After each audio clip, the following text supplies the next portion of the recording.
is sexuality? Sexuality is a person's sexual feelings, thoughts, attractions, and behaviors towards other people. The way of a person to experience and express themselves sexually. Involves biological, physical, erotic, emotional, social, or even spiritual feelings and behaviors. What is sexual identity? Sexual identity is how a person thinks of himself in terms of who he is attracted to romantically or sexually. Sexual attraction, attraction on the basis of sexual desire or the quality of arousing such interest. Attraction can be to the physical, intellectual, or other qualities or traits of a person. It can be influenced by individual genetic, psychological, or cultural factors or to other metamorphosed qualities. The next one is sexual fluidity. What is sexual fluidity? Sexual fluidity is one or more changes in sexuality or sexual identity, sometimes known as sexual orientation identity. Sexual orientation is stable and unchanging for the vast majority of people, but some research indicates that some people may experience change in their sexual orientation. This case is called sexual fluidity. Heterosexual. Heterosexual is romantic attraction, sexual attraction, or sexual behavior between persons of the opposite sex or gender.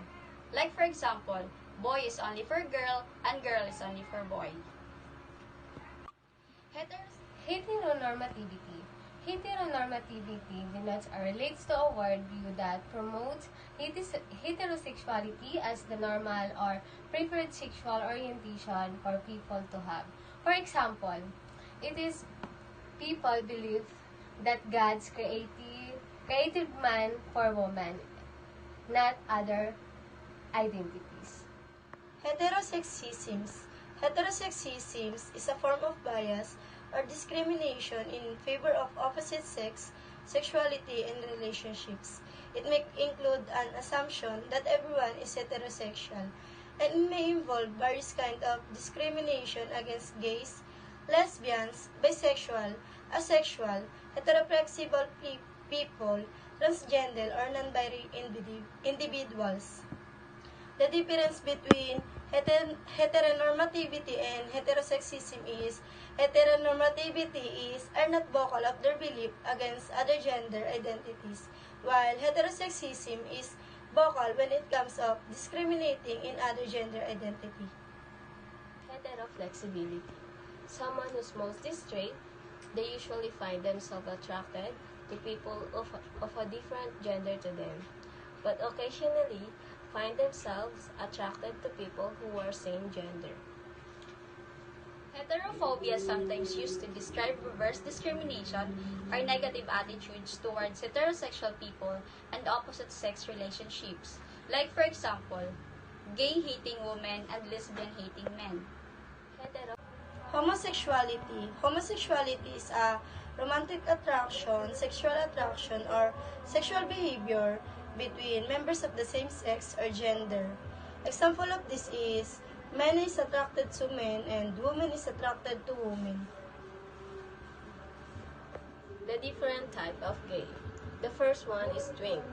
Twink is a gay slang for a young man in his late teens to early 20s whose trait may include general physical, attractive, little to no body or facial hair, a slim to average build and young youthful appearance. They may believe an older chronological age. Very often, a large or obese hairy gay man who projects an image of rough masculinity. Down low.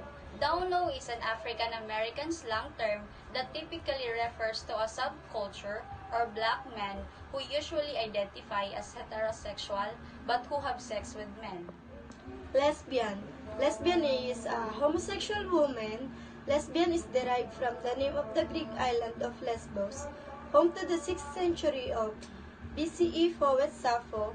Sappho reflects the topic she wrote about women's daily lives, their relationships, and rituals. She focused on the beauty of women and proclaimed her love for girls. The different types of lesbian. The first one is butch. Butch is tend to denote a degree of masculinity displayed by a female individual beyond what would be considered typical of tomboy. Other terms for butch are hard butch, gym queen, tomboy femme, and soft stud. Tomboy. Tomboy is a girl who exhibits characteristics or behaviors considered typical of a boy. Common characteristics include wearing masculine clothing and engaging in games and activities that are physical in nature and are considered. The last one of the types of lesbian is the lipstick lesbian. It's a slang for a lesbian who exhibit a greater amount of feminine gender attributes, such as wearing makeup, thus lipstick, dresses or skirts, and having other characteristics associated with feminine women. Homophobia. Homophobia encompasses a range of negative attitudes and feelings toward homosexuality or people who are identified or perceived as being lesbian, gay, bisexual, or transgender. Homophobia. Bisexuality. Romantic attraction, sexual attraction, or sexual behavior towards both males and females or two or more than one sex, mainly used in the context of human attraction to denote romantic or sexual feelings towards both men and women. The last one is asexuality. Asexuality is the lack of sexual attraction to others or low or absent interest in or desire for sexual activity. It may be considered a sexual orientation or the lack thereof.